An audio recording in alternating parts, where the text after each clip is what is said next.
It's your girl Chanté, back with another episode Chatting with Chanté. How in the world are y'all doing? I'm stressed because Beyonce, Giselle Knowles Carter the first. What is going on? All right, so y'all know it's Super Bowl Sunday, okay? And now, I didn't give y'all a proper introduction. Okay, hey y'all. Anyway, so y'all know it's Super Bowl Sunday, okay? Now, while I may not know much about the game of football, I was watching it just so I wouldn't miss the Super Bowl halftime show. Oops, we all know Usher was performing and his performance was incredible. Like, we know Usher's discography and his catalog is very extensive and very amazing. He's dabbled in different genres and different sounds, and the people he's collaborated with over his career and just the work that he has put out has been incredible. Like, I remember being really young listening to him and, just growing up listening to his music, and he's still relevant, doing his new thing, with his new album that just came out and whatnot. So shout out to Usher. Freaking Raven, he ate that up. His performance, the skates, the people he brought out, Jermaine Dupri, Ludacris, Lil Jon, her on that guitar was magnificent, right? So again, while I may not know much about the game of football, I was very much so looking forward to his halftime show because I just knew that he was going to put on an incredible performance. And I haven't seen him live and in person yet, but I really, really want to. And I hear he puts on an amazing show. So I was in, the bed jamming, watching him perform. So shout out to Usher. He did incredible.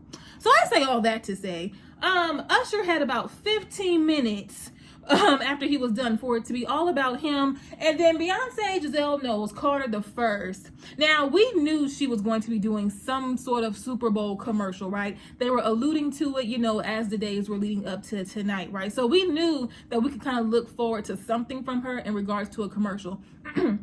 Excuse me. And a small part of me also was hoping that she would make like a little pop-up surprise visit during Usher's set. I forgot to mention Alicia Keys was there as well, performing with him, of course. So I was like, because they were naming the people who were going to be coming out as a surprise guest, which really wasn't that a surprise when you kept, ruining it. Okay, social media, but whatever. But I was hoping when they played Bad Girl that she would come out, but it's okay. But she was spotted in Vegas, so we were like, what you got going on? So we knew she was going to be doing some sort of Super Bowl commercial because we saw a little behind the scenes tidbit of it, right? And that commercial was flawless. Okay, that commercial was everything. But the little part that caught us all off guard, that made us stand up straight, I should say, is the very end when she said, okay, they ready, drop the new music. Drop what new music, babe? Beyonce, please don't play with me. You got me on this camera looking crazy, okay? I haven't seen my people in a while, and the first time I get back on here, I'm looking crazy, all right? I threw on an earring and put something on my lips so I wouldn't scare y'all too much, but only because of Beyonce. Babe, that girl said, they ready, drop the music. What you mean, drop the music? What do you mean? What does that mean? Do not play with me. So I'm refreshing my Apple Music every 2.5 milliseconds, and nothing but my house is right there. So I'm like, what are you talking about? Then time is going on, and she posts the Verizon ad, Super Bowl commercial on her personal Instagram page. Okay, great. I get to look at it again. Thank you. Then she posts something else, and it's giving us all the Texas, country, western, down south, homegrown vibes. And I said, now, Beyonce, what you not finna do is this. What you're not finna do, baby girl, Miss Mamas, B. Giselle, you're not about to do this. And what did she do? She said, I'm doing it. I said, yes, ma'am. I'm not about to argue with you. She confirmed what we had been anticipating. Act 2. Okay, Act 2. So we are officially out of Act 1. All the speculations are we out of Act 1? Are we still out of Act 1? They're like blah, blah, blah, blah, blah. All the speculations came to an end as of right now. We are officially out of Act 1, and we are now transitioning into Act 2, which we can confidently say is going to have a heavy country western influence. If not, the whole thing is going to be country, all right? And so I'm excited, and we've been kind of noticing, she's been having the cowboy hat and what she wore to the Grammys, and it's like, okay, she's dabbled in it a little bit, daddy lessons and lemonade and all that good stuff. So it's like, okay, we might can be getting a country album, right? And so she confirmed that Act 2 is coming out March 29th. I am ready, okay? I am ready. When it comes to music right now, I'm already on a high horse because if you didn't know, the Cheetah Girls is like my childhood, okay? I I grew up on the Cheetah Girls. The Cheetah Girls is the best thing in the world to me. It doesn't get no better than that.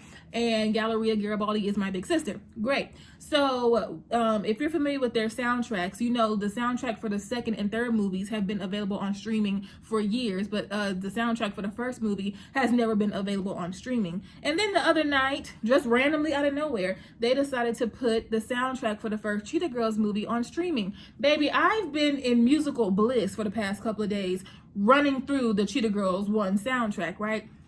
So to add on this, babe, y'all already know I'm a kid in the candy store right now. So we're still like, okay, so the full project of Act 2 is coming out March 29th. We ready. And then we're like, okay, but at the end of the commercial, you said drop the new music. So is that, you know, March 29th or what we got going on?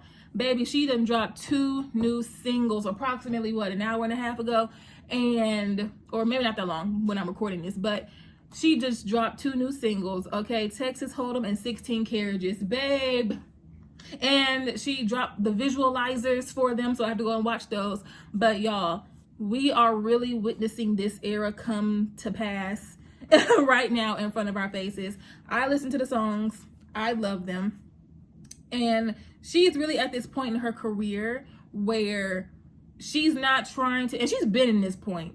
I love when you can tell when an artist truly reaches this point in their career that she's not just trying to put out music that's going to win her awards or that she thinks the majority, the population is going to love, you know, or what the record labels want. She's putting out the music that she wants and that have different meanings. And it's one of those, you know, you either rock with it or you don't, right?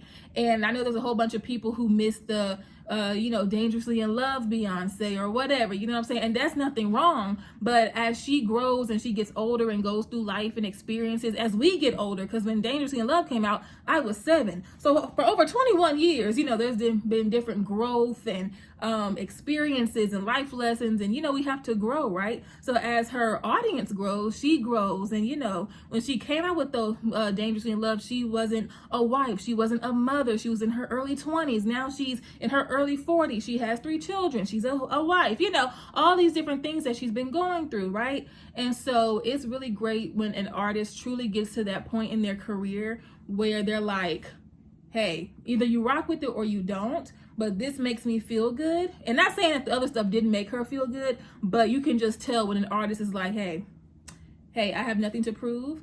I don't have to put out specific type of music, you know, to reach, you know, the masses or whatever. I'm putting out what feels good to me. And the people who are supposed to vibe with it, they will, whether at the first initial listen or it'll grow on them. And if it doesn't, it ain't gonna make me lose no sleep, right? But I very much so enjoy the songs. I really do.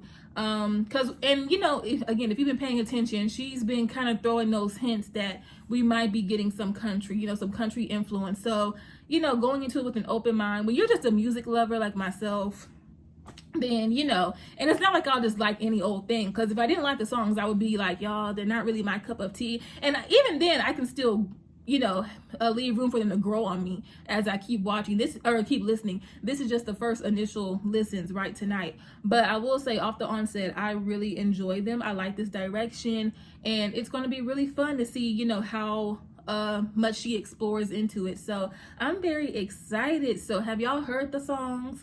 Do y'all like them? I will say I love both of them, but baby, that 16 Carriages, wow, 16 Carriages.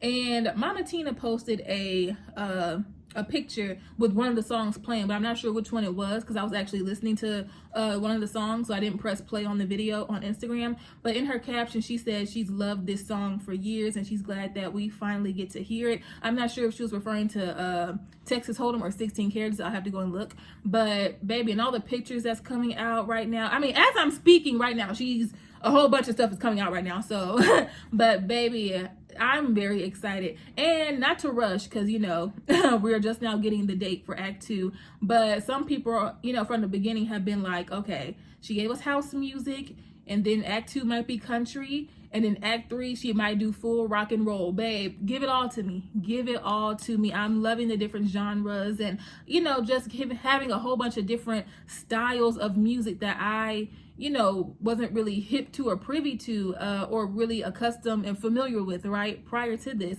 And her dropping these songs and these albums with these different sounds and styles of music have made me go on to listen to other artists who are known mainly for this music, the type of music, right? So I'm just excited. Again, when you're a music lover, you love getting put on to new music, and you love exploring new sounds and not just keeping it in a box, like keeping your music preferences in a box and not holding your favorite artists in a box, like letting them explore and just kind of, you know, going into it with an open mind. So I'm very excited. Like I keep saying, baby, I had to change my shirt.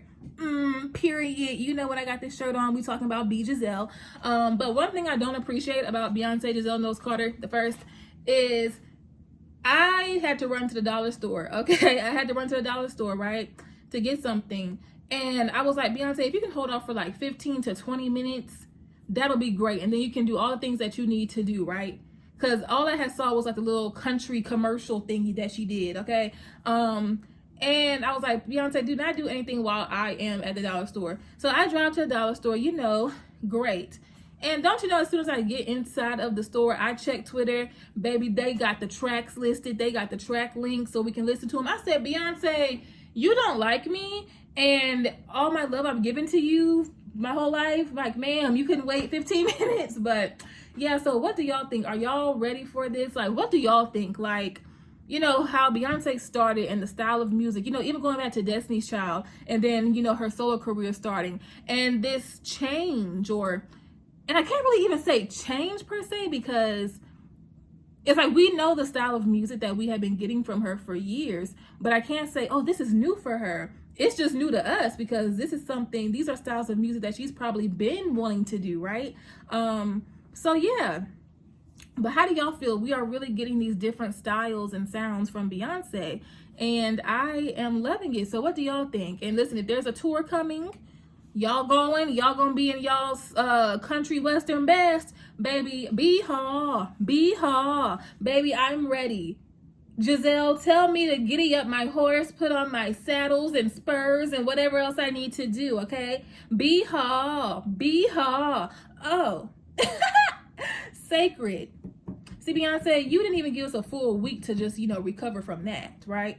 Now, we knew from last year when the tour was going on, when y'all were sending certain influencers to the concert, right? And had them getting picked up in cars and all that good stuff, right? And they were using the hashtag Beyonce's hair brand. So we knew something surrounding hair care, a hair product line, hair tools, whatever. We knew something was on the horizon. And then all willy-nilly, the other day, y'all posted the promo and the visual for it and everything. And February 20th is when we're able to get the products. Beyonce, I don't know what money you think we're made of. I don't know if it's pesos or whatever, yen. I don't know what you think we're made of, but babe, okay, I need you to do some giveaways, some raffle tickets or something. Help a sister out, but I got you, okay? But yeah, y'all, let me go before I start rambling. I just wanted to hop on here and just get my initial up out of here. But yeah, let me know, are y'all excited to see Beyonce go into that country western, and are y'all gonna be getting her hair care products? Like, just tell me all the things, okay? But I will catch y'all in the next video. I love y'all. Bye. Bee-haw.